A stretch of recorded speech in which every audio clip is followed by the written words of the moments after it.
다만 내 승낙이 없이는 내가 아무것도 하기를 원하지 아니하노니 이는 너의 선한 일이 억지같이 되지 아니하고 자유로 되게 하려 함이라. 아멘. 오늘 빌레몬서라고 하는 이 성경은 사도 바울이 개인적으로 아주 짧게 빌레몬이라고 하는 사람에게 쓴 지극히 개인적인 편지입니다. 이 내용을 들여다보면 바울과 빌레몬의 관계가 어떤지, 또 바울과 오네시모라고 하는 사람이 나오는데 관계는 또 어떤지, 또 빌레몬과 오네시모는 어떤 관계였고 또 앞으로 어떻게 될 것인지, 이런 것들을 짐작할 수 있게 됩니다. 그런데 기독교가 단순히 차가운 교리만의 종교가 아니고, 또 기독교가 우리 삶의 한 부분, 종교 영역에서 우리를 살아가게 하는 그런 교리적인 그런 종교가 아니고, 기독교는 우리의 삶 전부를 이끌어가는 그런 종교이고, 또 기독교는 우리의 존재를 또한 바꾸게 하는 그런 종교라는 것. 그래서 기독교는 우리 삶의 한 부분, 종교라고 하는 부분으로 설명할 수 없는 그런 종교라고 하는 것. 기독교는 우리 삶 전체를 이끌어가는 그런 신앙이라고 하는 것을 우리가 이 빌레몬서를 통해서 확인할 수가 있습니다.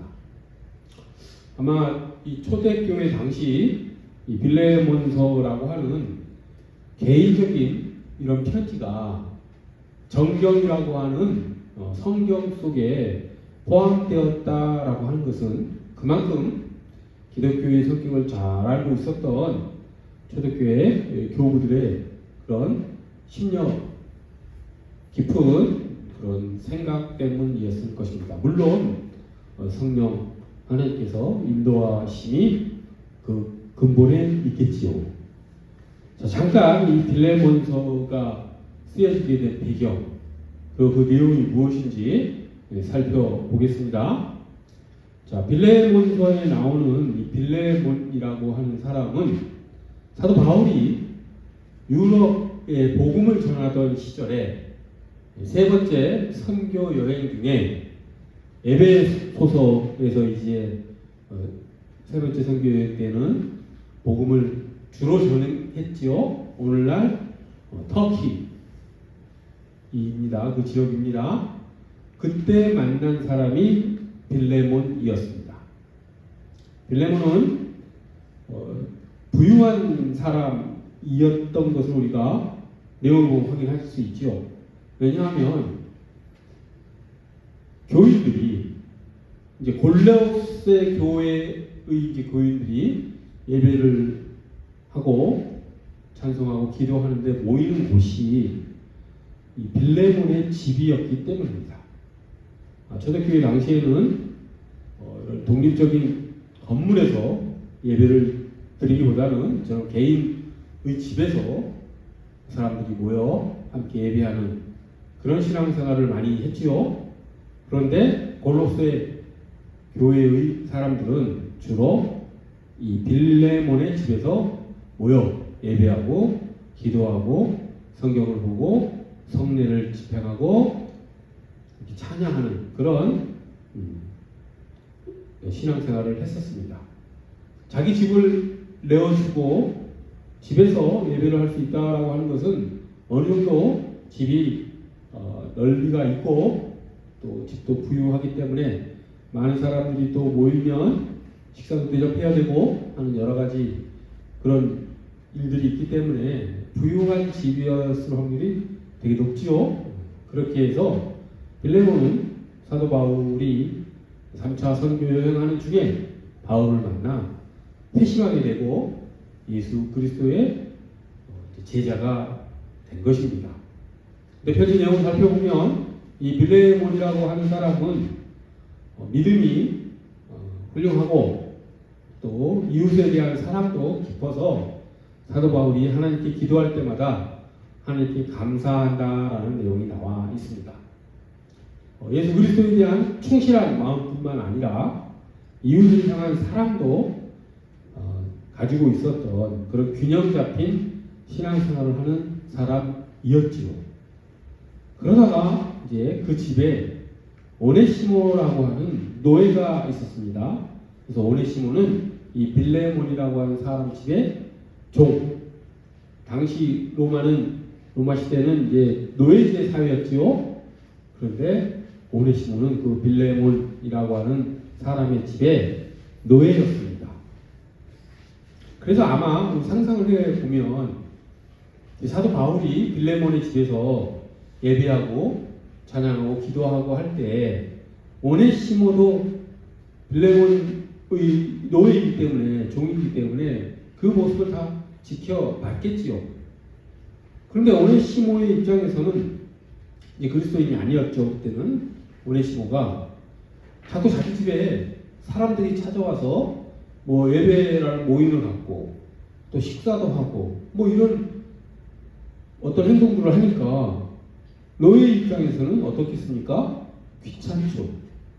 식사도 챙겨야 되고 또 다 일일이 치워야 되고 또 심부름도 해야 되고 뒤치다거리 해야 되고 오네시모 입장에서는 빌레몬의 집에 모여 그리스도인들이라고 하는 사람들이 예배하는 게 그렇게 좋지만은 않았을 것입니다. 아마 높은 확률로 싫었겠죠. 그러게 지내던 이제 어느 날 사도 바울은 이제 에베소를 떠나죠. 골로새 교회를 떠납니다. 그리고 사도 바울은 로마 감옥에 갇히게 되었습니다. 이 상황, 이 로마 교회에서 지금 사도 바울이 이 편지를 쓴 것이죠. 그런데 그 이후에 또 빌레몬의 집에서 아주 커다란 일이 벌어지게 되는데 그것이 무엇이냐면 오네시모가 이제 그 빌레몬의 집에서 이제 탈출을 한 것이죠. 로마 시대에 그런 일이 간혹 있었습니다. 노예들은 주인의 그런 명령 속에서 굴복의 삶을 사는 것을 누가 좋아하겠습니까? 그래서 이 오네시모도 아마 성격이 긍정적인 측면으로 바라봤을 때 대단히 주체적이고 또 진취적인 그런 성격이었을 것입니다. 고집도 있었겠지요. 그러니까 그 주인의 집에서 떨치고 도망갈 수 있는 것이겠지요. 그런 노예제 사회에서 노예가 그렇게 탈출을 한다라고 하는 것은 도망간다는 하는 것은 보통 일이 아니죠. 만약에 잡히면 최소 고문 당하고 죽어도 할 말이 없습니다. 당시 사회를 지탱하는 그 근본 제도가 노예 제도 때문에 로마의 입장에서는 이 노예 제도가 흔들리는 것은 사회 전부가 국가가 흔들리는 것과 같은 의미이지요.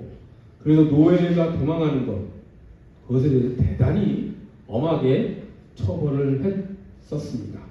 오늘날도 그러지 않습니까? 자본주의 체제가 흔들리면 마치 난리가 나는 것처럼 사람들이 생각하지 않습니까? 사유재산권이 무슨 하늘이 준 건드릴 수 없는 어떤 권리라고 생각하고 그것을 건들면 큰일 나는 줄 아는 사람들이 있습니다. 근데 우리 헌법에도 사유재산권은 또 제한받을 수 있지 않습니까? 이게 상대적인 건데 인간의 자기 중심성, 욕심 이런 것들로 인해서 그런 자기에게 유리한 사회 제도는 어떻게 쓰든지 수단과 방법을 가리지 않고 지키려고 하지요. 그런 차원에서 로마에서 노예 제도도 귀족들의 입장에서는 어떻게든지 지켜야 되는 그런 제도였던 것이죠. 그런 엄혹한 그런 사회 분위기 하에서 오네시모가 주인의 집에서 도망했다라고 하는 것은 그만큼 오네시모의 뚝심이 강한 사람이라는 것을 우리가 알 수가 있습니다. 보통 사람이 아니죠. 오네시모도. 그렇게 해서 오네시모가 간 곳이 어디냐면 로마입니다. 노예들이 이제 탈출을 해서 가장 숨어들기 쉬운, 그래서 도주 생활을 하기 쉬운 곳이 어디겠습니까? 아무도 없는 산속일까요? 그런 곳은 눈에 확 띄죠. 한번 발각이 되면 당장 로마 병사들이 체포조를 이끌고 와서 쉽게 잡아갈 것입니다. 가장 도주하기 쉬운 곳은 사람이 많은 곳, 너무도 사람이 많아서 일일이 검문 검색하기도 어려운 곳이 가장 도주 생활하기가 편합니다. 그래서 오네시모도 로마로 숨어듭니다.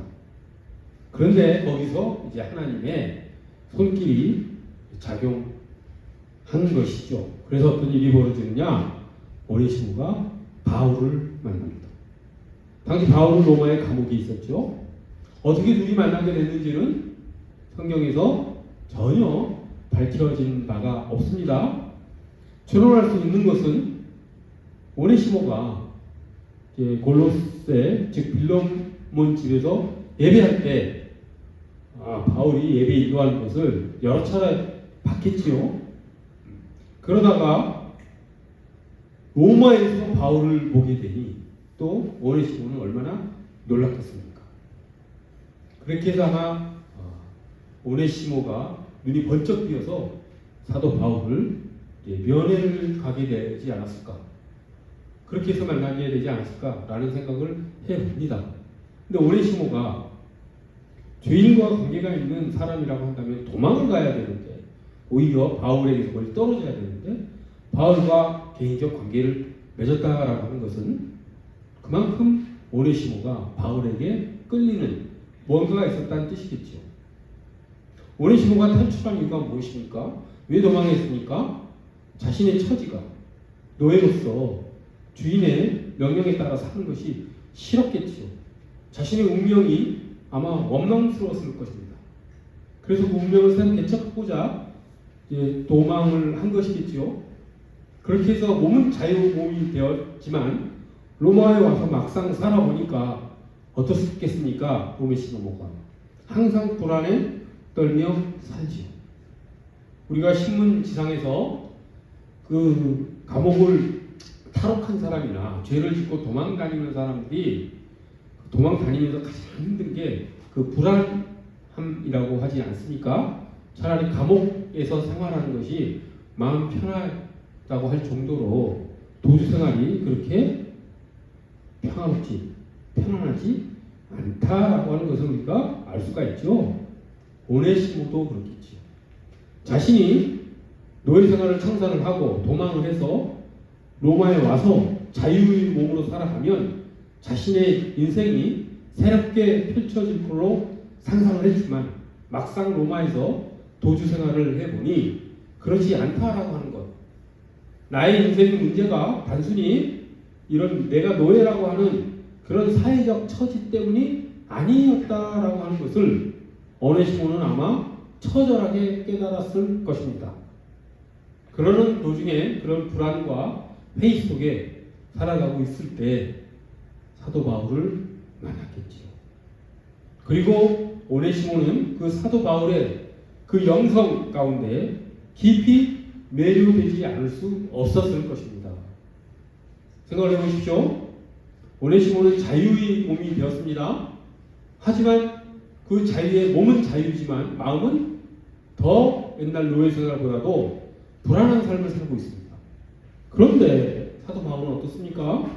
자유민이었죠. 사도 바울은 로마 시민권이 있는 사람입니다. 그런데 그 바울이 로마 감옥에 갇혀 있습니다. 육신이 자유롭지 못한 그런 처지이지요. 그런데 사도 바울은 오네시모가 보기에 너무도 평화로운 평강의 얼굴 표정뿐만 아니라 그런 말과 또 그런 삶을 살아가고 있는 것을 보고 충격을 받지 않았겠습니까? 오네시모와 어떻게 보면 정반대되는 삶을 살고 있는 것이죠. 오네시모는 몸이 자유롭지만 마음은 구속된 삶을 살았다라고 한다면 사도 바울은 어떻습니까? 몸이 구속되었지만 마음은, 영혼은 그 어떤 지구상의 사람보다도 더 자유로운 삶을 살고 있는 것을 오네시모는 느낄 수밖에 없었던 것이죠. 자연스럽게 오네시모는 사도 바울을 자주 찾아가게 되고, 그러던 과정에서 자연스럽게, 너무도 자연스럽게 오네시모는 예수 그리스도를 만나게 됩니다. 그래서 편지를 보면 사도 바울이 오네시모를 어떻게 또 빌레몬에게 이야기를 합니까? 나의 아들이라고, 내가 감옥에서 얻은 아들이라고 빌레몬에게 이야기를 합니다. 그렇게 해서 바울과 오네시모는 새로운 관계를 맺게 되지요. 영적인 아버지와 영적인 아들로서 새로운 관계를 맺으며 진정한 인간의 삶을 살아갈 수 있는 토대가 그럼으로써 만들어진 것이죠. 그 바탕에는 예수 그리스도의 은혜와 하나님의 사랑이 깔려 있다라고 하는 것을 오네시모는 알았을 것입니다. 그렇기 때문에 오네시모는 사도 바울을 정기적으로 찾아가며 사도 바울의 수종을, 감옥에 있으니 옥바라지를 해야 되겠지요. 그렇게 섬기는 그런 관계까지 된 것이죠.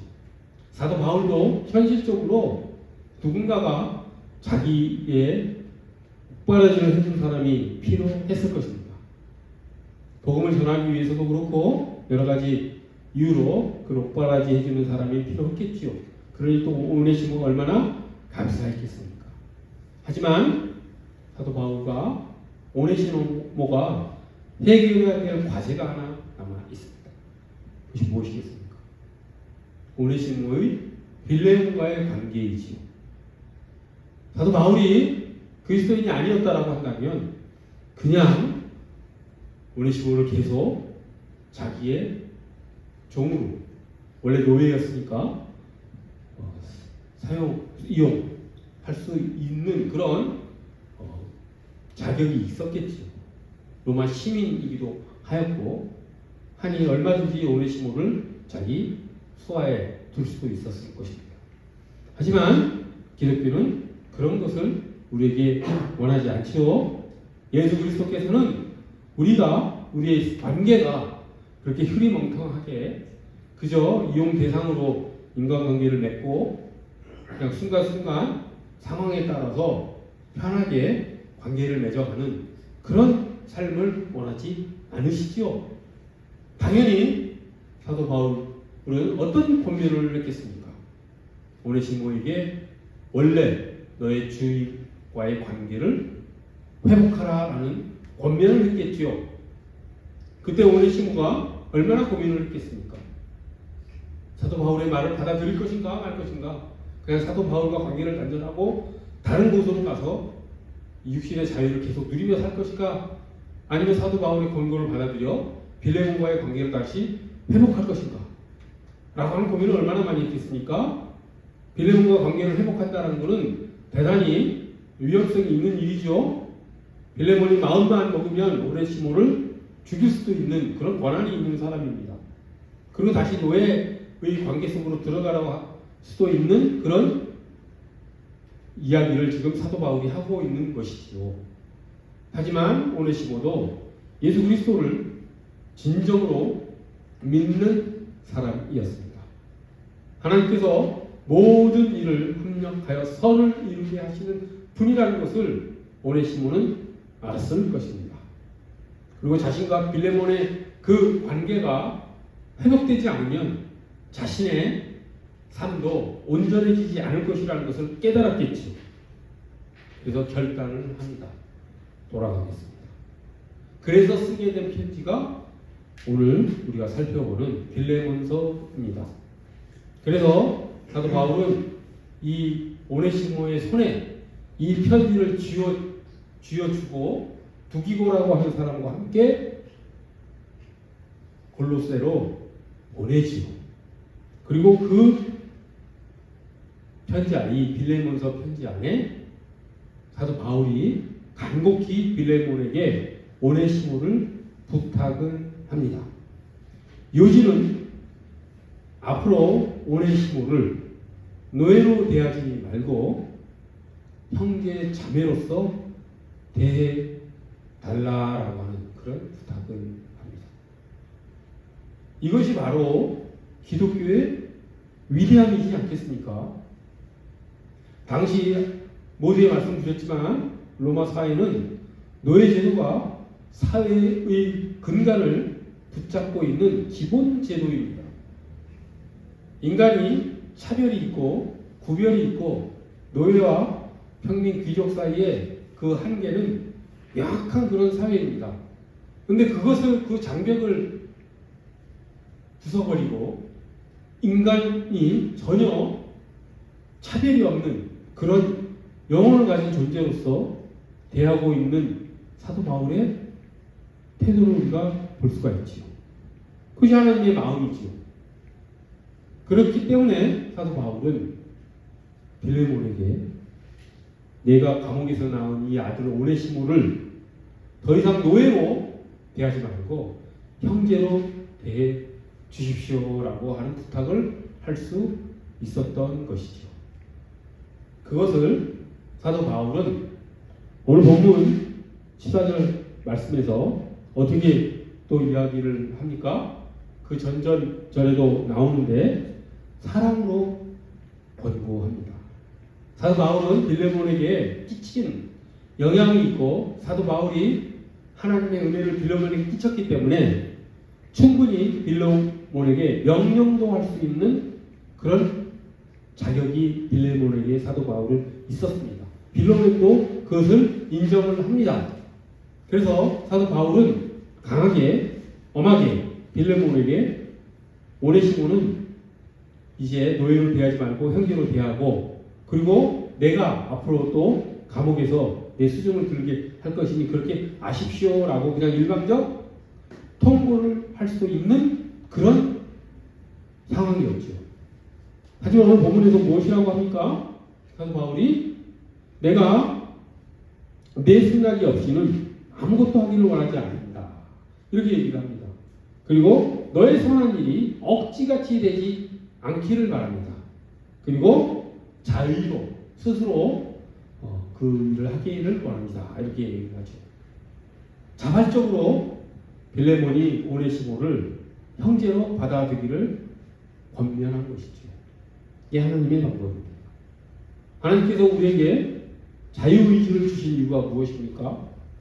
하나님께서 아담과 하와가 타락하게끔 놔두신 이유가 무엇입니까? 자유의지를 주셨기 때문이죠. 자유의지를 왜 주셨겠습니까? 그것은 스스로 자발적으로 우리가 하나님을 사랑하는 존재로 우리가 거듭나기를 하나님께서 원하셨기 때문에 자유의지를 주신 것이죠. 하나님은 결코 강제적으로 억지로 우리가 하나님께 순종하기를 원하지 않으십니다.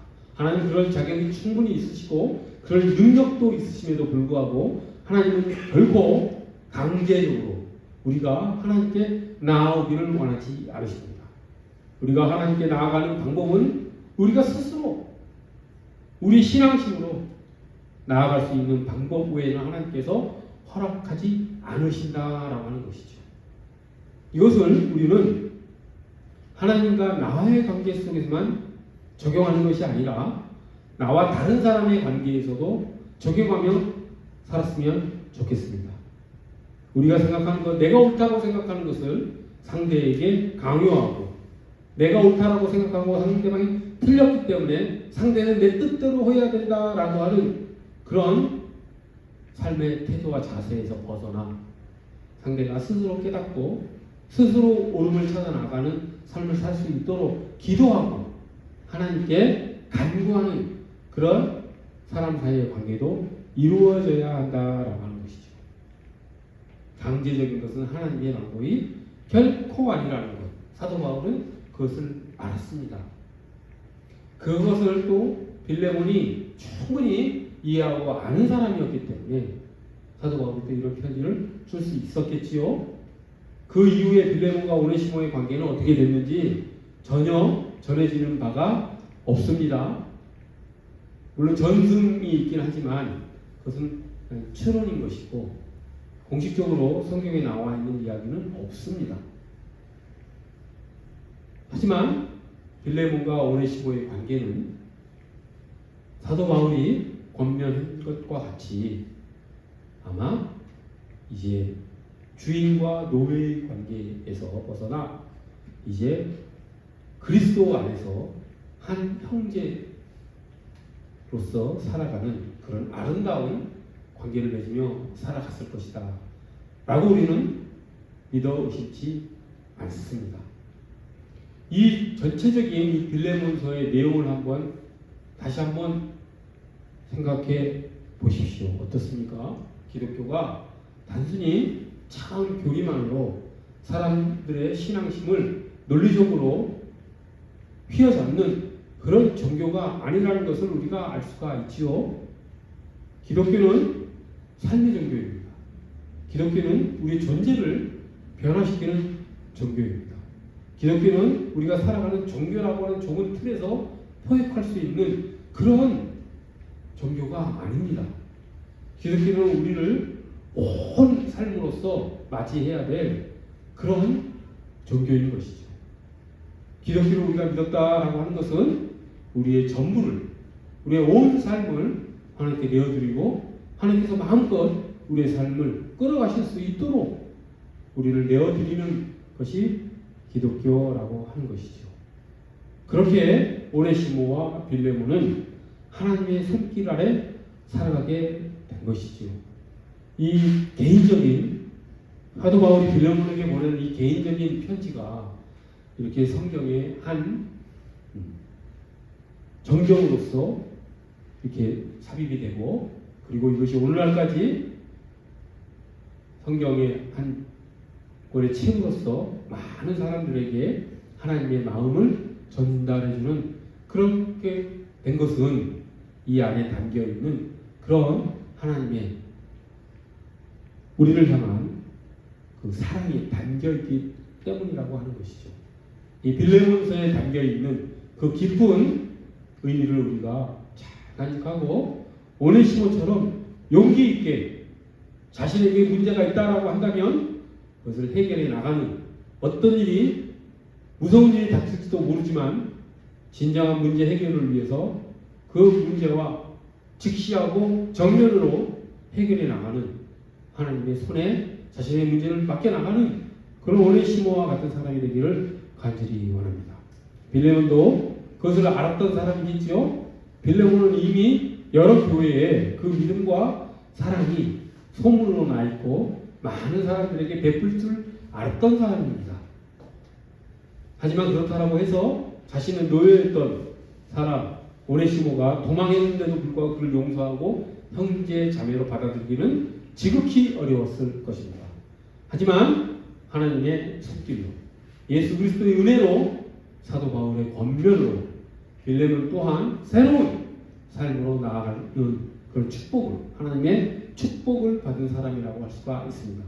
우리도 빌레몬처럼 오네시모처럼 하나님의 손길 아래 우리 모든 것을 다 내어맡기는 그런 아름다운 삶을 살아가기를 간절히 소원합니다. 기도하겠습니다. 거룩하고 자비로우신 하나님 아버지, 하나님께서 오네시모에게 용기를 주시고 자신의 문제를 근원적으로 해결할 수 있도록 은혜를 베풀어 주심에 감사를 올려옵나이다.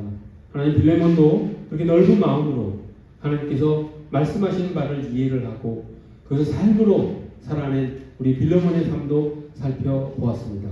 우리 또한 그렇게 하나님을 믿고 나아가는, 우리 모든 것을 하나님께 내어 맡기며 나아가는 진실한 하나님의 자녀로서의 그리스도인으로서의 삶을 살아가도록 저희를 인도하여 주시옵소서. 감사드리며 예수 그리스도 이름 받들어 기도드립니다.